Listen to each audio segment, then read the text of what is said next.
ರಾಹುಲ್ ಗಾಂಧಿ ಯಾವಾಗ ಯಾತ್ರೆಯನ್ನು ಶುರು ಮಾಡಿದ್ರು ಆಗಿಲ್ಲೂ ಕೂಡ ಒಂದಿಲ್ಲ ಒಂದು ವಿವಾದಗಳು ಶುರುವಾಗಿದ್ದಾವೆ. ಮಣಿಪುರದಲ್ಲಿ ಗಲಾಟೆ, ಗುವಾಹಟಿಯಲ್ಲಿ ಗಲಾಟೆ, ಈಗ ಅಸ್ಸಾಂನಲ್ಲಿ ಆ ಗಲಾಟೆಯ ಭಾಗ ಮುಂದುವರೆದಿದೆ. ಸಣ್ಣ ಪುಟ್ಟ ಗಲಾಟೆ ಆಗಿದ್ದರೆ ಓಕೆ ಅನ್ಬೋದಾಗಿತ್ತು. ಆದರೆ ಪೊಲೀಸರ ಹತ್ಯೆಗೆ ಕಾಂಗ್ರೆಸ್ನವರು ಪ್ರಚೋದನೆಯನ್ನು ಕೊಟ್ಟರು ಅಂತ ಅಸ್ಸಾಂನ ಮುಖ್ಯಮಂತ್ರಿಯವರನ್ನೇ ಆರೋಪ ಮಾಡ್ತಾ ಇದ್ದಾರೆ. ಇದಕ್ಕೆ ರಾಹುಲ್ ಕೊಟ್ಟಿರುವಂತಹ ಉತ್ತರ ಹೇಗಿತ್ತು ಅನ್ನೋದನ್ನು ನಿಮಗೆ ತೋರಿಸ್ತೀನಿ.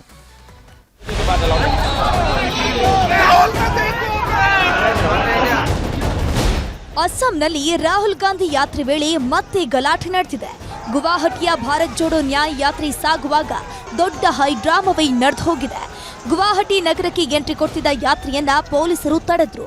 ಈ ವೇಳೆ ಪೊಲೀಸರು ಹಾಗೂ ಕಾಂಗ್ರೆಸ್ ಕಾರ್ಯಕರ್ತರ ನಡುವೆ ಭಾರೀ ವಾಗ್ವಾದ ನಡೆಯಿತು. ಬ್ಯಾರಿಕೇಡ್ಗಳನ್ನ ತಳ್ಳಿ ಕಾಂಗ್ರೆಸ್ ಕಾರ್ಯಕರ್ತರು ನುಗ್ಗಲು ಯತ್ನಿಸಿದಾಗ ಪೊಲೀಸರಿಗೂ ಗಾಯಗಳಾಯಿತು.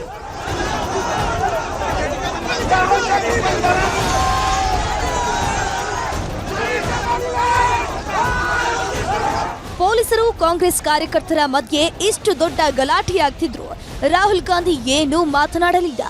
ಭಾರತ್ ನ್ಯಾಯ ಯಾತ್ರೆ ಬಸ್ ಮೇಲೆ ನಿಂತ್ಕೊಂಡು ಎಲ್ಲವನ್ನೂ ಸಮಾಧಾನದಿಂದ ನೋಡ್ತಾ ನಿಂತಿದ್ರು.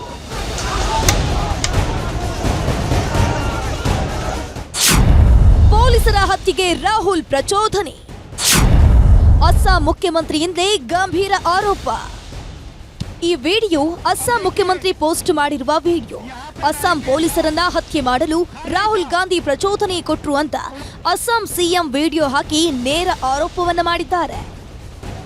यहाँ पे बैरिकेड था नहीं था, उड़ा के फेंक दिया हमने.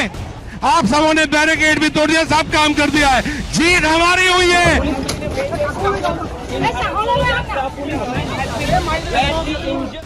ಅಷ್ಟೇ ಅಲ್ಲದೆ ಎಕ್ಸ್ಪೋಸ್ನಲ್ಲೂ ಅಸ್ಸಾಂ ಮುಖ್ಯಮಂತ್ರಿ ಹಿಮಂತ ಬಿಸ್ವಾ ಶರ್ಮಾ ಗಂಭೀರ ಆರೋಪನು ಮಾಡಿದ್ರು.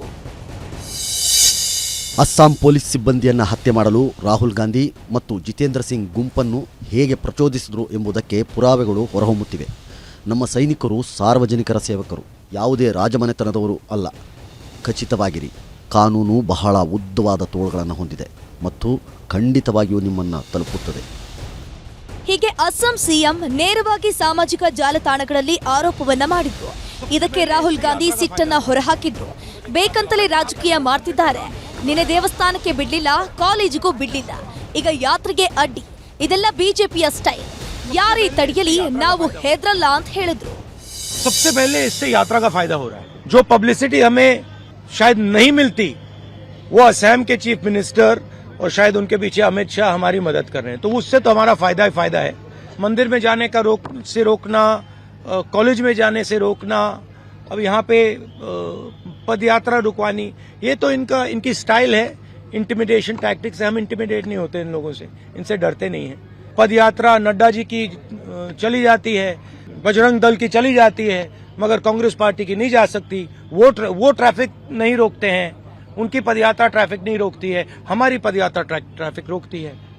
ಪೊಲೀಸರ ಮೇಲೆ ಹಲ್ಲೆ ಮಾಡಿದ ಆರೋಪದ ಅಡಿಯಲ್ಲಿ ಕಾಂಗ್ರೆಸ್ನ ಹಲವು ಮುಖಂಡರ ಮೇಲೆ ಎಫ್ಐಆರ್ಗಳು ದಾಖಲಾಗಿವೆ. ರಾಹುಲ್ ಗಾಂಧಿ ಮತ್ತು ಪ್ರಮುಖರು ಪ್ರಚೋದನೆ ನೀಡಿರೋ ಆರೋಪದ ಅಡಿಯಲ್ಲಿ ಹಿಮಂತ ಬಿಸ್ವಾ ಸರ್ಕಾರ ಕೇಸ್ ಹಾಕೋದಕ್ಕೂ ತಯಾರಿಯನ್ನ ಮಾಡಿಕೊಂಡಿದೆ. ಆದರೆ ಕಾಂಗ್ರೆಸ್ ಪಕ್ಷವು ಅಸ್ಸಾಂ, ಮಣಿಪುರ, ನಾಗಾಲ್ಯಾಂಡ್, ಅರುಣಾಚಲದಲ್ಲಿ ದ್ವೇಷವನ್ನ ಕೊನೆಗೊಳಿಸಲು ಮತ್ತು ಪ್ರೀತಿಯ ಅಂಗಡಿಯನ್ನ ತೆರೆಯಲು ಬಯಸಿವೆ. ದೇಶವನ್ನ ಒಗ್ಗೂಡಿಸೋದು ನಮ್ಮ ಕೆಲಸ ಅಂತ ಮತ್ತೆ ರಾಹುಲ್ ಗಾಂಧಿ ಭಾಷಣ ಮಾಡಿದ್ದಾರೆ. हम नफरत मिटाना चाहते हैं.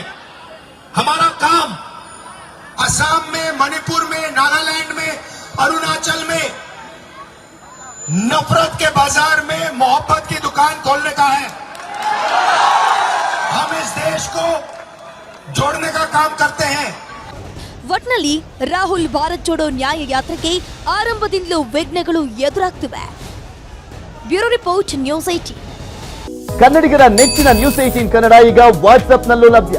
ಕರ್ನಾಟಕ, ದೇಶ ವಿದೇಶಗಳ 360 ಡಿಗ್ರಿ ಸುದ್ದಿಯ ವಿವರಗಳನ್ನ ನಿಮ್ಮ ಕೈ ಬೆರಳುಗಳಲ್ಲೇ ಪಡಿಲಿಕ್ಕೆ ಈ QR ಕೋಡ್ ಅನ್ನ ಸ್ಕ್ಯಾನ್ ಮಾಡಿ, ನಮ್ಮ ಚಾನಲ್ ಫಾಲೋ ಮಾಡಿ, ನೋಟಿಫಿಕೇಶನ್ ಆನ್ ಮಾಡಿ.